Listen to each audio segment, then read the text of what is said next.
മായാമയൂരം. രചന, അവതരണം ഋതു. 6 മണിക്ക് തന്നെ 3 പേരും വീട്ടിൽ നിന്നിറങ്ങി. മുന്നറിയിപ്പൊന്നുമില്ലാതെ ബാഗുമെടുത്ത് വരുന്നവരെ കണ്ട് സീമേച്ചിയും രവിയേട്ടനും അമ്പരന്നു. നിങ്ങൾ എങ്ങോട്ടാ ബാഗൊക്കെ എടുത്ത്? രവിയേട്ടൻ, ഞങ്ങളൊന്ന് കോട്ടയം വരെ പോകുക, ഫ്രണ്ടിൻ്റെ കല്യാണമാണ്. എന്നിട്ട് നേരത്തെ ഒന്നും പറഞ്ഞില്ലല്ലോ? അത് പെട്ടെന്ന് തീരുമാനിച്ചതാണ്. അവൾ കുറേ തവണ വിളിച്ചു. ടിക്കറ്റ് കിട്ടിയപ്പോൾ ഇന്ന് തന്നെ പോകാമെന്ന് വെച്ചു. അച്ചു പറഞ്ഞു. അല്ല, മായയുടെ മുറിവുണങ്ങിയില്ലല്ലോ? ഈ കൈയും വെച്ച് 2 ദിവസം കഴിഞ്ഞു പോവായിരുന്നു. സീമേച്ചി അവളുടെ കയ്യിലേക്ക് നോക്കി. എനിക്കിപ്പോൾ പ്രശ്നമൊന്നുമില്ല. മായ പതിയെ ചിരിച്ചു. എന്നാ മക്ക നിൽക്ക്, ഞാൻ കൊണ്ടുവിടാം. അതും പറഞ്ഞ് രവിയേട്ടൻ കാറിൻ്റെ കീ എടുക്കാൻ അകത്തേക്ക് നടന്നു. മായ അപ്പോഴും ചുറ്റിലും നോക്കുകയായിരുന്നു. അത് കണ്ട ചിത്ര അവളുടെ കയ്യിൽ പതിയെ പിച്ചി കണ്ണുരുട്ടി. 3 പേരെയും ബസ് കയറ്റിയിട്ടാണ് രവിയേട്ടൻ തിരിച്ചു വന്നത്. ഒരകലം പാലിച്ചുകൊണ്ട് അവർക്ക് പിറകിലായി ഒരു സ്കോർപിയോ മുന്നോട്ട് കുതിച്ചു. നല്ല നിലാവുള്ള രാത്രിയായിരുന്നു. നനുത്ത മെത്തയിൽ മുടിയുലഞ്ഞ് സാരി അഴിഞ്ഞ് കിടക്കുന്നവളുടെ ദേഹത്താകെ ഇളം നിലാവുദിച്ചു. വെണ്ണക്കൽ ശില്പം പോലെ അവൾ തളർന്നു കിടന്നു. പൊക്കിൽ ചുഴികളിൽ തളം കെട്ടി നിന്ന വിയർപ്പ് തുള്ളികളെ അവൻ ആവേശത്തോടെ നുണഞ്ഞെടുത്തു. ആലസ്യത്തോടെ അവളൊന്ന് ഏങ്ങി. വാടിക്കിടക്കുന്ന ശരീരത്തിൽ താളത്തിൽ ഉയർന്നുകൊണ്ടിരിക്കുന്ന മാറിടങ്ങൾ അവൻ നോക്കി നിന്നു. ചുവന്നു തുടുത്തുപോയ അവിടമാകെ അവൻ ചുണ്ടുകൊണ്ട് നനവ് പടർത്തി. നീലിച്ചു നിന്ന നഖക്ഷതങ്ങളിൽ മൃദുവായി തലോടി. കഴുത്തിലെ മാർദ്ദവമുള്ള മടക്കുകളെ നാവുകൾ കൊണ്ട് ഉണർത്തി. അവൾ ഒന്ന് പിടഞ്ഞു. ചുണ്ടിന് താഴെയായി തിളങ്ങി നിൽക്കുന്ന മറുകിനെ പല്ലുകൊണ്ട് കടിച്ചെടുത്ത് അവൻ നുണഞ്ഞു. അമ്മേ! അവളിൽ നിന്ന് ഒരു നിലവിളി ഉയർന്നു. എൻ്റെ അമ്മേ, എന്താടി പിശാചേ? കണ്ണു തുറന്ന് വിയർത്ത് നിലവിളിക്കുന്ന മായയെ നോക്കി ഞെട്ടലോടെ ചിത്ര ചോദിച്ചു. ശ്വാസമെടുക്കാൻ പ്രയാസപ്പെട്ട് അവൾ ചിത്രയെ നോക്കി. നെഞ്ചിൽ കൈവച്ച് കിതപ്പടക്കി. വിരലുകൾ കൊണ്ട് മറുകിനെ തൊട്ടു. ഒരാശ്വാസത്തോടെ സീറ്റിലേക്ക് ചാരിയിരുന്നു. കണ്ണുകൾ അടച്ചു. എന്തു പറ്റി? ചെക്കർ അവരുടെ അടുത്തേക്ക് വന്നു. ഒന്നുമില്ല ചേട്ടാ, അത് ഇവളൊരു സ്വപ്നം കണ്ടതാ, ചിത്ര ചമ്മിയ ചിരിയോടെ അയാളോട് പറഞ്ഞു. അച്ചു ഇതൊന്നും അറിയാതെ നല്ല ഉറക്കത്തിലാണ്. എൻ്റെ പൊന്നുമായേ, നീ ഇങ്ങനെ മനുഷ്യരെ പേടിപ്പിച്ച് കൊല്ലരുത്. ചിത്ര അവളെ രൂക്ഷമായി നോക്കി. മായ ഒന്നും മിണ്ടാതെ ഇരുന്നു. അപ്പോൾ സൈഡിലിരുന്ന അച്ചുവിൻ്റെ തല ചിത്രയുടെ ഷോൾഡറിലേക്ക് ചാഞ്ഞു വന്നു. ഓ, ഒരുത്തി ഇവിടെ ആന കുത്തിയാലും അറിയില്ല. ഡി പോത്തെ, മര്യാദയ്ക്കിരിക്കടി. അവൾ അച്ചുവിൻ്റെ തല നേരെ വെച്ചു. അല്പസമയം കഴിഞ്ഞ് അവൾ ചിത്രയുടെ ഷോൾഡറിലേക്ക് തന്നെ വീണ്ടും വീണു. തലയ്ക്ക് കൈവച്ച് അവൾ മായയെ നോക്കി. ഇനി നീ മാത്രം എന്തിനാ ഇങ്ങനെ ഇരിക്കുന്നേ എന്ന് പറഞ്ഞ് വിയർത്തു വന്ന അവളുടെ കവിൾ പിടിച്ച് തൻ്റെ ചുമലിലേക്ക് കിടത്തി. പുലർച്ചെ 3 മണിയാകുമ്പോൾ ബസ് കോട്ടയം സ്റ്റാൻഡിലെത്തി. അവരെ കാത്ത് അലീനയും ബ്രദറും വണ്ടിയുമായി വന്നിരുന്നു. പരസ്പരം കണ്ടപ്പോൾ അവർ ഓടിച്ചെന്ന് കെട്ടിപ്പിടിച്ചു. നിങ്ങൾക്ക് ഇപ്പോഴെങ്കിലും വരാൻ തോന്നിയല്ലോ, എത്ര ദിവസമായി ഞാൻ വിളിക്കുന്നു, അലീന പരിഭവം പറഞ്ഞു. അല്ല, ഇന്നലെ രാവിലെ വിളിക്കുന്നവരെ വരുന്ന കാര്യമൊന്നും പറഞ്ഞില്ലല്ലോ, പെട്ടെന്ന് എന്താ ബോധോദയം ഉണ്ടായത്? അലീന സംശയത്തോടെ ചോദിച്ചു. ദേ അങ്ങോട്ട് ചോദിക്ക്. അച്ചു ഉറക്കച്ചടവോടെ മായയെ ചൂണ്ടി. ഇവൾക്ക് എന്തു പറ്റി? അതൊക്കെ വീട്ടിൽ ചെന്നിട്ട് പറയാം. ചിത്ര അവളുടെ കൈ പിടിച്ചു. അവർ കാറിൽ കയറി. സീറ്റിലിരുന്നതും അച്ചു വീണ്ടും ഉറങ്ങാൻ തുടങ്ങി. മായ ഒന്നും മിണ്ടാതെ പുറത്തേക്ക് നോക്കിയിരുന്നു. ചിത്ര ആദ്യമായിട്ടല്ലേ ഇങ്ങോട്ട് വരുന്നത്? ഇതെൻ്റെ ബ്രദർ ആദം, ഇപ്പോൾ ഡിഗ്രി ഫൈനൽ ഇയർ ആണ്. മുൻ സീറ്റിൽ നിന്ന് അലീന തല തിരിച്ചു നോക്കി. 1/2 മണിക്കൂർ കൊണ്ട് അവർ വീട്ടിലെത്തി. കാറിൽ നിന്ന് പുറത്തിറങ്ങിയതും ചിത്ര വാ പൊളിച്ചു നിന്നു. ഇതെന്താ ഒരു മണിച്ചിത്രത്താഴ് സെറ്റപ്പ്? ആ വീട് കണ്ട് അവൾ അലീനയോട് ചോദിച്ചു. തറവാട്ട് വീടായിരുന്നു. ഭാഗം വെച്ചപ്പോൾ പപ്പ വാങ്ങി. ചെറുതായി ഒന്ന് റിനോവേഷൻ ചെയ്തു. അലീന ചിരിച്ചുകൊണ്ട് പറഞ്ഞു. ഇവിടെ എത്ര റൂമുണ്ട്? ചിത്ര അന്തം വിട്ട് ചോദിച്ചു. 14.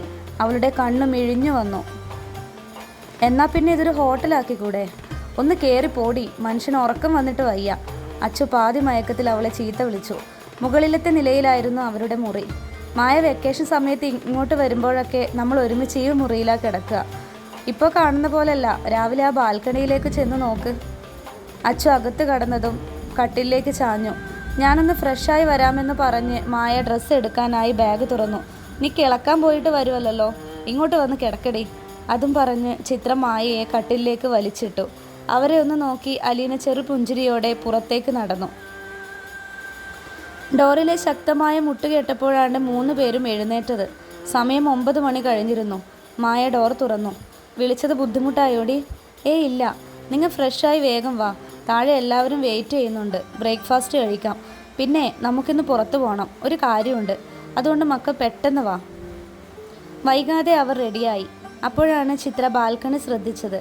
മുന്നിൽ കണ്ട കാഴ്ച അവളുടെ മനസ്സിന് കുളിരേകി. നിറയെ റോസാപ്പൂക്കൾ നിറഞ്ഞ പൂന്തോട്ടം, തൊട്ടരികിലായി ഒഴുകുന്ന തോട്, അതിനുമപ്പുറം നീണ്ടു കിടക്കുന്ന പാടം. ഇവിടെ വന്നാൽ ഞാനും അലീനയും തോട്ടിൽ തന്നെയായിരിക്കും. നല്ല തണുത്ത വെള്ളമാണ്. മായ ചിത്രയുടെ പുറകിൽ നിന്ന് പറഞ്ഞു. നിങ്ങൾ വരുന്നില്ലേ? എനിക്ക് വിശന്നിട്ട് വയ്യ. അച്ചു ഡോർ തുറന്നു. പുറത്ത് കല്യാണത്തിൻ്റെ ബഹളങ്ങളൊക്കെ തകൃതിയായി നടക്കുന്നുണ്ട്. വീട് മുഴുവൻ അലങ്കരിച്ചിരിക്കുന്നു. ഡൈനിങ് ടേബിളിലേക്ക് ചെല്ലുമ്പോൾ അവരെ കാത്ത് എല്ലാവരും ഉണ്ടായിരുന്നു. മക്കൾ വാ, അലീനയുടെ മമ്മി ത്രേസ്യാമ്മ അവരെ സ്നേഹത്തോടെ വിളിച്ചു. മായയുടെ കൈ കണ്ട് വേവലാതിയോടെ അവർ ചോദിച്ചു, എന്നാ പറ്റി മോളെ? ഒന്നുമില്ല അമ്മ, ഒന്ന് വീണതാ. കർത്താവേ, എന്നിട്ട് ഇവളൊന്നും പറഞ്ഞില്ലല്ലോ. അവർ അലീനയെ നോക്കി. എൻ്റെ പൊന്ന് ത്രേസ്യാമ്മോ, ആ കൊച്ചുങ്ങൾ എന്തേലും ആദ്യം കഴിക്കട്ടെ. പപ്പയുടെ ശബ്ദമുയർന്നു. ത്രേസ്യാമ്മ മായയുടെ കൈ പിടിച്ച് അവരുടെ അടുത്തിരുത്തി. മക്കൾ എന്താന്ന് വെച്ചാൽ എടുത്ത് കഴിക്കുക കേട്ടോ, അലീനയുടെ വല്യമ്മച്ചി അവരോട് പറഞ്ഞു. ചിത്ര മേശമേലിരിക്കുന്ന പലതരത്തിലുള്ള വിഭവങ്ങളിലേക്ക് നോക്കി. അച്ചു കഴിപ്പ് തുടങ്ങിയിരുന്നു. ചിത്ര ആദ്യമായിട്ടല്ലേ ഇങ്ങോട്ട്? ഞാൻ എല്ലാവരെയും പരിചയപ്പെടുത്താം. ദേ, ഇതെൻ്റെ പൊന്നു പപ്പ ആൻ്റണി. പോലീസിലായിരുന്നു. ADGP ആയി 2 വർഷം മുമ്പ് റിട്ടയർ ചെയ്തു. ഇതെൻ്റെ ചക്കര മമ്മ ത്രേസ്യാമ്മ കൊച്ച്. അലീന മമ്മയുടെ താടി പിടിച്ചുകൊണ്ട് പറഞ്ഞു. ഇവനെ ഇന്നലെ കണ്ടതല്ലേ? ആദത്തിൻ്റെ നേരെ നോക്കി പറഞ്ഞപ്പോൾ ചിത്ര തലയാട്ടി. ദേ, ഇതാണ് നമ്മുടെ ഓൾ ഇൻ ഓൾ വല്യമ്മച്ചി, മറിയാമ്മ കൊച്ച്. അലീന അവരെ കഴുത്തിലൂടെ കെട്ടിപ്പിടിച്ചു. ചിത്ര എല്ലാവരെയും നോക്കി ചിരിച്ചു. ഈ സമയമൊക്കെയും ആൻ്റണി മായയെ ശ്രദ്ധിക്കുകയായിരുന്നു. പൊതുവെ വീട്ടിൽ വന്നാൽ വാതോരാതെ സംസാരിക്കുന്ന ആളാണ്. ഇതിപ്പോൾ ഫുൾ സൈലൻ്റ് ആണ്. എൻ്റെ കൊച്ചിന് എന്നാ പറ്റി? ആൻ്റണി മായയുടെ മുഖത്തേക്ക് നോക്കി ചോദിച്ചു. അവളത് കേട്ടില്ല എന്നറിഞ്ഞ ത്രേസ്യാമ്മ കയ്യിൽ തട്ടി വിളിച്ച് എന്താണെന്ന ഭാവത്തിൽ അവൾ മമ്മിയെ നോക്കി. അവർ ആൻ്റണിക്ക് നേരെ വിരൽ ചൂണ്ടി. മായ മുഖമുയർത്തിയപ്പോൾ നെറ്റി ചുളിച്ച് അവളെ തന്നെ നോക്കിയിരിക്കുന്ന പപ്പയെയാണ് കണ്ടത്. എന്താ പപ്പ? ഞാൻ കേട്ടില്ല. ഒന്നുമില്ല, എൻ്റെ കൊച്ച് കഴിക്ക്. നമുക്ക് പിന്നെ സംസാരിക്കാം കേട്ടോ. അവൾ തലയാട്ടിക്കൊണ്ട് പ്ലേറ്റിലേക്ക് തന്നെ മുഖമാട്ടി. ആ പപ്പേ, ഞങ്ങൾക്കിന്ന് പുറത്തേക്കൊന്ന് പോകണം, ബ്യൂട്ടി പാർലറിൽ. കാറൊന്ന് എടുക്കുവേ. അലീന ആൻ്റണിയോടായി പറഞ്ഞപ്പോൾ അയാൾ തലയാട്ടി. അവർ വേഗം ഫുഡ് കഴിച്ച് പോകാനായി തയ്യാറായി. കാറിലേക്ക് കയറുന്നതിന് മുമ്പ് അച്ചുവും ചിത്രയും മായയെ പുറകോട്ട് വലിച്ചു. ഡി പോത്തെ, നിന്നോട് എന്താ ഞങ്ങൾ പറഞ്ഞേ? ഈ കടന്നിൽ കുത്തിയ മോന്തയും കൊണ്ട് ഇവിടെ നിന്നാ ഉണ്ടല്ലോ, കുത്തി പൊട്ടിക്കും ഞാൻ. ചിത്ര മായയുടെ കവിൽ വലിച്ചുകൊണ്ട് പറഞ്ഞു. ഡി പോകാം. അലീന കാറിൻ്റെ കീയും കറക്കിക്കൊണ്ട് അവരുടെ അടുത്തേക്ക് വന്നു. നിന്നെ എനിക്ക് വിശദമായിട്ടൊന്ന് കാണണം കേട്ടല്ലോ. അലീന മായയെ നോക്കി പേടിപ്പിച്ചുകൊണ്ട് പറഞ്ഞു. Sorry D. എന്ത് സോറി? വരാൻ പോകുന്ന എൻ്റെ കല്യാണമാണ്. ആ ബോധം നിനക്കുണ്ടോ? വേണ്ടാത്ത ഓരോ കാര്യങ്ങൾ ഓർത്തിരുന്ന സത്യമായിട്ട് എനിക്ക് നല്ല ദേഷ്യം വരും. അവിടെ ഉണ്ടായതൊക്കെ ഞാൻ പപ്പയോട് പറയണോ? അലീന 2 കൈയും ഇടുപ്പിൽ കുത്തിക്കൊണ്ട് മായയോട് ചോദിച്ചു. അവൾ വേണ്ട എന്ന ഭാവത്തിൽ തലയാട്ടി. എന്നാ കയറ്. കാർ ഒരു വലിയ മാളിൻ്റെ മുന്നിലാണ് നിന്നത്. ഇറങ്ങുന്നതിന് മുമ്പ് തല തിരിച്ച് അലീന അവരോട് പറഞ്ഞു. ബ്യൂട്ടി പാർലറിൽ പോകണമെന്നൊക്കെ പറഞ്ഞത് ചുമ്മാതാ. വേറൊരു കാര്യമുണ്ട്, നിങ്ങൾ ഇറങ്ങ്, ഒരു സർപ്രൈസാണ്. എന്താണെന്ന മട്ടിൽ അവർ 3 പേരും വണ്ടിയിൽ നിന്ന് ഇറങ്ങി മാളിലേക്ക് കയറി. ദൂരെ കണ്ട ആരോടോ അലീന കൈവീശി കാണിച്ചു. എന്നിട്ട് അവർക്കടുത്തേക്ക് നടന്നു. നിങ്ങൾ എൻ്റെ ആളെ കണ്ടില്ലല്ലോ. ദേ, ഇതാണ് ജോൺ കുരിശിങ്കൽ. മുന്നിൽ നിന്ന സുമുഖനായ ചെറുപ്പക്കാരനെ അലീന പരിചയപ്പെടുത്തി. അയാൾ അവരെ നോക്കി പുഞ്ചിരിച്ചു. എന്നാൽ 3 പേരും ജോണിൻ്റെ അടുത്ത് നിൽക്കുന്നവൻ്റെ മുഖത്തേക്ക് തന്നെ നോക്കുകയായിരുന്നു. മായയുടെ കൈകാലുകൾ വിറച്ചു. നെറ്റിയിൽ നിന്നും വിയർപ്പ് ചാലുകൾ ഒഴുകി. അലീന ജോണിൻ്റെ അടുത്ത് നിൽക്കുന്ന ആളെ പരിചയപ്പെടുത്തി. ദേ, ഇത് ഇച്ചായൻ്റെ ബെസ്റ്റ് ഫ്രണ്ടാ, ആൽബി.